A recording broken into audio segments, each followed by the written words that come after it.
O Juventude anunciou na tarde desta quinta-feira a contratação de Maurício Barbieri para o comando da equipe na Série B de 2026. O técnico, que chega para ocupar a vaga deixada por Thiago Carpini, iniciará os trabalhos com o elenco no dia 26 de dezembro. Eita, hein, pessoal? Aí vamos lá. Aos, aos 44 anos, perdão, pessoal, acumula passagem por Juárez, FC, México, Vasco, Red Bull Bragantino, Flamengo, América Mineiro, Goiás, CSA, Atlético Paranaense. Em seu último trabalho, Maurício teve um aproveitamento de 59,7%. Em 2024, em 24 jogos, foram 12 vitórias, 7 empates e 5 derrotas. O jovem treinador ganhou destaque por seu trabalho no Red Bull Bragantino, clube onde ficou entre 2020 e 2022. Foram 161 partidas no comando do Massa Bruta. Durante a passagem, Barbieri levou o clube à final da Copa Sul-Americana e consolidou o Braga como um time da parte de cima da tabela. Pois é, pessoal. E aí, o que é que vocês acham, pessoal? Juventude? Eita, Juventude. Algoz, do Cruz Azul, de Arrascaeta, vive sua temporada mais prolífica, da carreira e pode coroar, além de com mais um triunfo internacional com a artilharia do Brasil, com a maior parte dos clubes do Brasil de férias, restam poucos candidatos ao prêmio simbólico de artilheiro do Brasil, mas no pódio todos ainda podem entrar em campo, seja na Intercontinental ou na Copa do Brasil. Os líderes do momento são Caio Jorge, do Cruzeiro, Pablo Veguete, do Vasco, e ambos na atividade da Copa do Brasil em 2016, em 26 jogos somados ao longo da temporada, pessoal. A Arrascaeta chegou aos 25 gols, com os dois anotados contra o Cruz Azul. Igualou-se ao Flaco Lopes, do Palmeiras, que já não pode mais jogar mais em 2025. A próxima oportunidade para De Arrascaeta ampliar sua marca será no sábado contra o Pirâmides no Egito, a disputa para artilheiro do Brasil. Afinal, vai ser jogo a jogo até o fim do ano. Eita, hein, pessoal? E aí, pessoal, quem vai ser o artilheiro do ano em 2025, hein, pessoal? Após rebaixamento para a Série B, ao entrar na zona de rebaixamento somente na última rodada do Brasileirão, o técnico Léo Condé deixa o comando do Ceará. O clube comunicou ainda a saída de maneira oficial, afirmando que o treinador e a diretoria decidiram em comum acordo pela não renovação do contrato. Léo Condé estava no comando do Ceará desde junho de 2024, quando assumiu a equipe na Série B e conseguiu uma grande arrancada rumo ao acesso neste ano. Sob o comando do treinador, o Vozão fazia campanha tranquila na Série A, mas caiu de rendimento no segundo turno, e amargou o rebaixamento. Com o primeiro ano e meio no comando do Ceará, Léo Condé comandou a equipe em 85 ocasiões, conquistando 38 vitórias, 17 empates. No período, o treinador alcançou um acesso à Série A e um título cearense. Nesta semana, mesmo depois do rebaixamento, o presidente do Ceará, João Paulo Silva, chegou a declarar que desejava seguir com o técnico para 2026. No entanto, a saída acabou definida em reunião nesta quarta-feira. Após o Ceará trabalhar na busca por um novo comandante para 2026, ano em que disputará o Campeonato Cearense, Copa do Nordeste, Copa do Brasil e Campeonato Brasileiro, Série B, já Léo Condé está livre no mercado. Eita, pessoal. Ceará demite treinador, pessoal. Você acha que ele deveria ter continuado no Ceará ou não? Ou fez bem ter sido demitido? O calendário do futebol brasileiro será diferente em 2026, e a Copa do Brasil terá uma mudança extra. A partir do ano que vem, o campeão e o vice do mata-mata nacional vão ficar com a vaga na Copa Libertadores. A informação foi divulgada pelo Estadão e foi confirmada pela CBF pouco depois, após discussão no Conselho Técnico da Série A. Ainda não há uma definição se a vaga do vice será direta para a fase de grupo, como acontece com o campeão, ou para a fase preliminar. Com a alteração, o Brasileirão passaria a ter uma vaga a menos para distribuir em 2026. O Brasil terá 8 times disputando a Libertadores, sendo 6 com vagas direta e 2 para a preliminar, né, pessoal? A Copa do Brasil é um torneio com mais premiação em dinheiro para seu campeão, já que não paga uma cota fixa de participação como o Brasileirão. O campeão de 2025 vai embolsar 77,17 milhões de reais, enquanto o vice embolsará 33,7 milhões, fora o mandante, né? Fora o montante recebido por cada uma das fases disputadas. No ano que vem, a competição terá suas 5 primeiras fases disputadas em jogo único, sendo que os times que estão na Série A entrarão apenas na quinta rodada, enquanto as oitava, quarta, semifinais serão jogadas em partidas de ida e volta. A grande final será um jogo único, marcada para 6 de dezembro. Eita, hein, pessoal? Quem já sabia disso, hein, pessoal? Se gostou do vídeo, curta, comenta, compartilhe e me siga para mais vídeos. O Fluminense divulgou os relacionados para a primeira semifinal da Copa do Brasil logo mais a partir das 20 horas, né, horário de Brasília. O tricolor encara o Vasco da Gama no Maracanã. Cano não se recuperou de joelho direito e ficou fora, né? A tendência é que ele só tenha condições de atuar em 2026. Eita, hein, pessoal? Seu último jogo foi em 29 de outubro no 1-0 sobre o Ceará. Canóbio também está fora, mas era algo já certo, pois ele cumprirá suspensão automática, né? Igor Rabelo, Lescano e Santi Moreno seguem sem espaço. Veja todos relacionados, hein, pessoal? Eita, cadê? Onde é que tá essa lista? Pelo amor de Deus, no X. Assim. Aí os relacionados, pessoal, goleiros, né? Fábio, Marcelo Pitaluga e Victor Eudes, né? Porque a letra miúda quase não enxerga, pessoal. Aí os defensores, né, tem o Fretes, Guga, Ignácio René, Samuel Xavier, Thiago Santos e Thiago Silva. Já no meus campistas, né, Facundo Bernal, Hércules, Lima, Lúcio Acosta, Martinelli, Nonato e PH Ganso, né, Paulo Henrique Ganso. Já o atacante, né, tem o Eve, John Kennedy, Keno, Kelvin Serna, La Vega, Riquelme e o Sorteudo. E aí, o que vocês acham dessa lista de relacionado para a final, ou semifinal, né, contra o Vasco da Gama, pessoal? Se gostou do vídeo, curta, comenta, compartilhe e me siga para mais vídeos. Artilheiro da última Série B, Pedro Rocha vai defender o campeão da competição, o Coritiba, né, na próxima temporada. O anúncio foi feito pelo Coxa na tarde desta quinta-feira, 11. O Remo tentou fazer de tudo para manter o artilheiro, mas Pedro Rocha não aceitou a proposta de renovação com o desejo de mudar de ares, né? O Mirassol também tentou a contratação, mas o atacante vai disputar a elite do Alto da Glória. E por que não? O Mirassol ainda está melhor, ainda está a disputar Libertadores, né, pessoal? É isso aí, né, pessoal? É o jogador que decidiu, né? O Pedro Rocha fez 44 jogos pelo Remo em 2025 com 19 gols e 9 assistências. Além de artilheiro, né, da Série B com 15 gols, o jogador foi vice-líder com assistência com 8. Pedro Rocha também foi o jogador com mais chutes, 104 chutes no alvo, 36, e com mais grande chance criada, 12. Revelado pelo Juventus da Moca, né, Pedro Rocha conseguiu destaque inicial no Grêmio, jogou em Moscou pelo Spartak, passou a andar ainda pelo Cruzeiro, Flamengo, Atlético Paranaense, Fortaleza e Criciúma e Remo, né, pessoal? E aí, pessoal, o que vocês acham? Tomou a decisão certa, hein? O que vocês acham disso? A terceira força do país, né? Passados 7 anos de empreitada, né, brasileira no Egito, o Pirâmide se manteve como a terceira força do país, atrás do Al-Ahly Zamalek, mas desbancou ambos os outros times da África para conquistar a Champions League da África na temporada passada, né, quando também foi vice-campeão do campeonato egípcio e da Copa do país, né.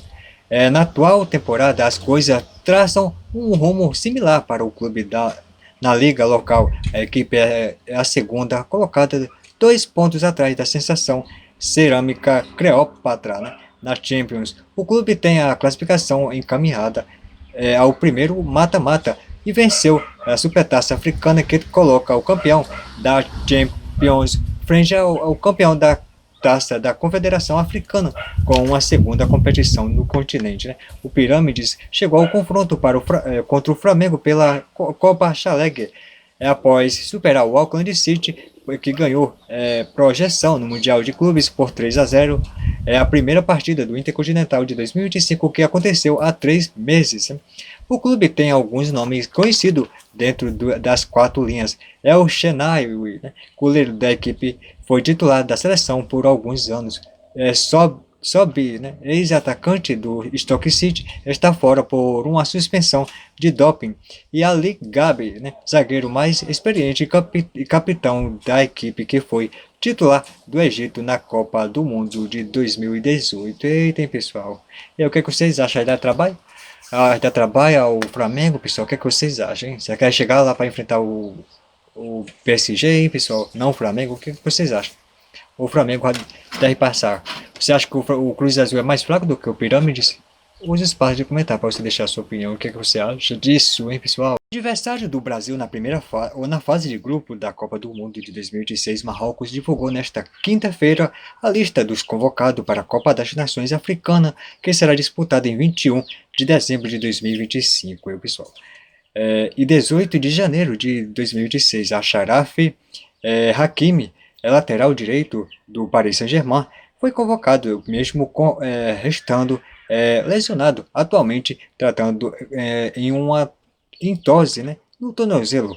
O jogador não viajará ao Catar para enfrentar o vencedor de Flamengo e Pirâmides na semifinal do Intercontinental, né? Eita, pessoal. Aí, pessoal, os convocados e desfalque, né? Goleiro Yassine Bono, do Al Hilal, Munir El Kajou, né? Do El Mendy e Al Hará, né? Defensores, Achraf Hakimi, do PSG, Mohamed Chibi, Jawad, né? El Hakimi, Yamik, né? Romaí Saiz, Abdel Bodral, Nayef Agued, Adam Messina, Nosai Mazral, né, do Manchester United, e Anas Salah. Eidine, né? Meus campistas, Sofian Amrabat, Osama Tagalini, né? Israel Saibari, Neil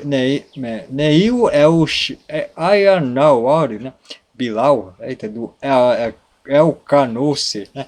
E Azedine Onahi, né? Atacante Brahim Dias, né? Do Real Madrid. Eu não que a pessoa da país, mas que como a gente vê falar, né? Ilas Alcomash, né? Shemesdine, Taubi Yosef Neziri, né? Ayob Kabi, Soafine Haim, Abdesamad, Elzamold, Exalzoli e Eliezer Ben Segui, né? Eita. É ótimo momento, né? A seleção comandada por Walid Regragui vive um momento mágico, né? Com uma boa safra de jogadores e atletas nos principais clubes do mundo. A seleção marroquina venceu todos os 10 jogos disputados no ano de 2025 pelas eliminatórias africanas da Copa do Mundo. Marrocos ficou em primeiro no grupo E com 100% de aproveitamento, né, pessoal? Foram 8 partidas disputadas e 8 vitórias. Mas quando o time vence assim, né, pessoal? Aqui ficou mais legal, né? Mas bom, qualquer outra informação que vocês possam procurar, né, pessoal? Procura nos portais onde tem a informação que vocês vão ver a lista completa, né, pessoal? O Pirâmide é praticamente fundado por brasileiro no primeiro ano de sua história em 2018. Né? O clube egípcio contratou alguns nomes conhecidos do futebol nacional, com Rodriguinho, Keno, Ribamar e o técnico Alberto Valentim.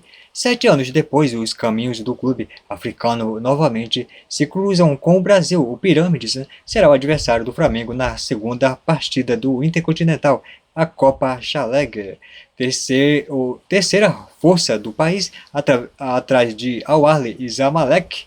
O Pirâmides brilhou na última temporada e conquistou o maior título do continental, ou do continente, né? A Champions africana agora, porém, a pretensão é maior. O foco é eliminar o Flamengo e fazer de 2025 uma das maiores temporadas de sua história, né? É um pedaço do Brasil no Egito, né? Em 2018, ano de sua fundação, Pirâmides foi o Brasil e abriu os cofres para contar com atletas de elite brasileiros ou brasileira, né? Os africanos tiraram Rodriguinho do Corinthians, Carlos Eduardo do Goiás, Ribamar do Atlético e Keno do Palmeiras. Tudo isso por pouco mais de 22 milhões de euros. Né? O comandante também seria o brasileiro Alberto Valentim, deixou o Botafogo e se mudou para o Egito. Mas o intercâmbio dos Brazuca pouco durou pelo país da África. Né? Todos os 4 atletas permaneceram menos de uma temporada no clube e então retornaram ao Brasil, tal qual Alberto Valentim, que retornou ao seu país para o Natal e daria, né, espaço mais tarde para Ramon Dias. Né? A ligação do Pirâmides com o Brasil não para por aí. Em 2025, 7 anos depois de debandada, né, brasileira, o clube conta com o Dunga e um Zico e em seu elenco Dunga, minha tia, minha prima, né? Dunga e o volante Mahmoud Donga, de 32 anos, que carrega o número 13 nas costas. Zico, por sua vez, é o atacante, e o atacante, né, Mostafa Fatih Zaki, camisa 11 da equipe. Quem revelou o fantastismo dos jogadores foi o único brasileiro atual da equipe, Everton, em entrevista à ESPN. A paixão deles é parecida com os dos brasileiros, né? Gostam do nosso do futebol, da forma como jogamos. Eles são apaixonados por ele até hoje. Quando eu cheguei aqui só se falava no Keno. Keno brasileiro, você conhece, né? Isso é aquilo, os caras são apaixonados por brasileiro, disse o atacante em setembro deste ano. Ao longo de sua história, né, na Copa do Brasil, o Vasco construiu um retrospecto marcante, mas incômodo. O Cruz Maltino costuma chegar às semifinais, entretanto, dificilmente avança para a decisão. Em 9 participações nessa fase antes da edição atual, o time vascaíno foi eliminado 7 vezes, um aproveitamento de apenas 22,22%, o que alimenta a narrativa de maldição. Maria, pessoal. A primeira queda do Vasco aconteceu em 1993, e é recente ainda de lá, né, pessoal? Diante do Cruzeiro. No ano seguinte foi a vez do Grêmio eliminar o Cruz Maltino na semifinal da Copa do Brasil. Em 1995, o Corinthians voltou a frustrar o torcedor vascaíno, que viu a terceira eliminação consecutiva em semifinal. Na vitória do Fluminense, sobre o Fluminense, o Fernando Diniz teve o seu nome gritado, né, pelo torcedor. Atualmente, a situação do treinador com a torcida não é boa, né, pessoal? Em 1998, o Vasco mais uma vez foi eliminado, meu Deus do céu, para o Cruzeiro em uma semifinal na Copa do Brasil. No mesmo ano, o Cruz Maltino conquistou a Copa Libertadores, confirmando a força em mata-mata, porém seguiu sem chegar em uma decisão na competição nacional. Quebra da maldição. Isso só foi acontecer 8 anos depois, em 2006. O Vasco conseguiu quebrar a maldição justamente contra o Fluminense, rival da atual edição. Na ocasião, o Cruz Maltino venceu o primeiro jogo por 1-0, gol de Edilson Capetina. Já na segunda partida, o empate em 1-1, com gols de Valdirão e Petkovic, garantiu a classificação para a decisão. No entanto, a saga pelo título ainda demoraria para acontecer. A sina do Vasco em ser eliminado na semifinal continuou. Em 2008, o Vasco caiu para o Sport nos pênaltis, com requinte de crueldade.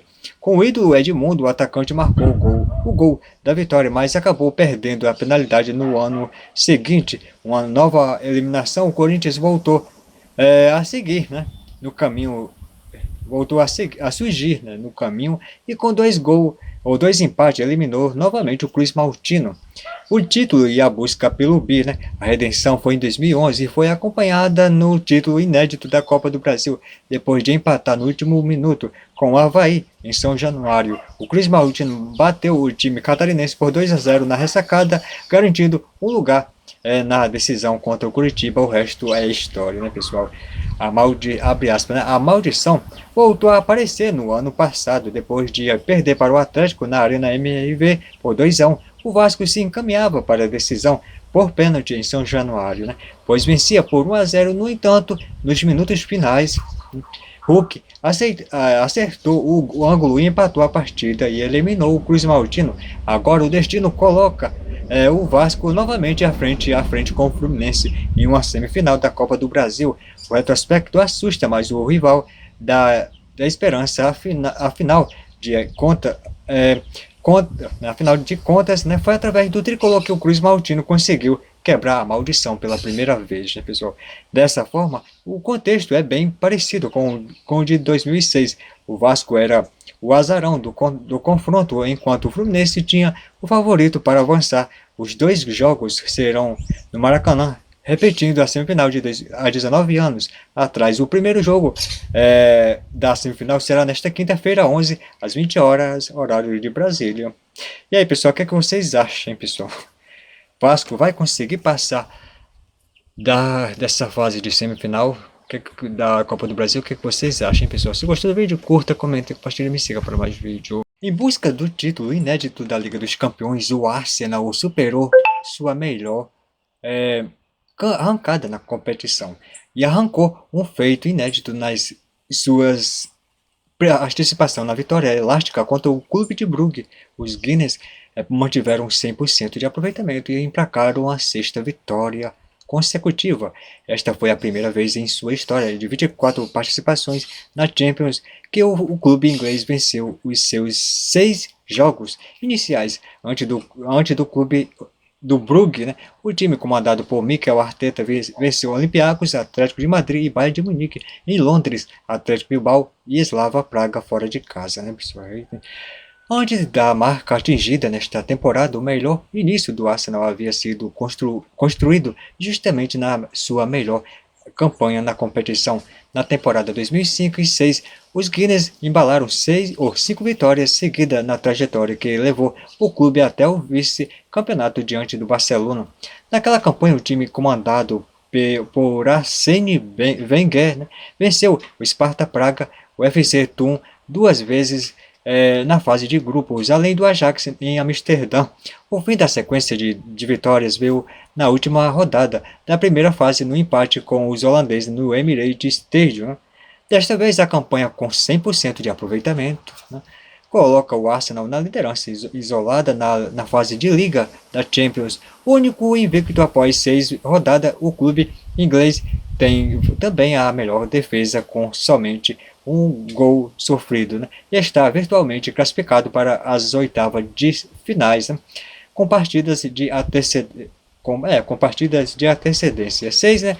Falta 7 e 8. Falta 2 rodadas só, né, pessoal? A trajetória animadora para os Guinness nesta Liga dos Campeões é reflexo da temporada eficiente também nas outras competições. O time londrino passou pelo último mês com 10 vitórias consecutivas, somando os resultados da Premier League e da Copa da Liga. Classificado, né, na Liga dos Campeões, na liderança da Liga Inglesa e vivo nas Copas Nacionais, o Arsenal, né, se aproxima da virada do ano com mais uma temporada esperançosa com Mikel Arteta, né, mais uma marca de precocidade, né, além de marcar a história dos Guinness na Liga dos Campeões. A noite da última quarta-feira também registrou mais um feito importante para reforçar a identidade imposta por Arteta em revelar prodígios, né? Na reta final da partida com o Brugge, o treinador espanhol promoveu a entrada profissional de Marley Salmo, né, que se tornou o 6º jogador mais jovem ao disputar uma partida de Liga dos Campeões. O zagueiro inglês de 16 anos 3 meses e 11 dias, ocupou o posto do croata Alen Alilovic, né, que entrou em campo pela primeira vez na Champions pelo Dinamo Zagreb em 2012 com 16 anos e 4 meses. Né. Esta é a segunda vez que uma joia do Arsenal é promovida por Arteta e entra para a lista dos mais jovens da Champions, antes de Salmon. Max Dolman, né, quebrou o recorde Moukoko, né, no Dortmund e se tornou o jogador mais jovem a disputar uma partida da competição com 15 anos, 10 meses e 4 dias. Né.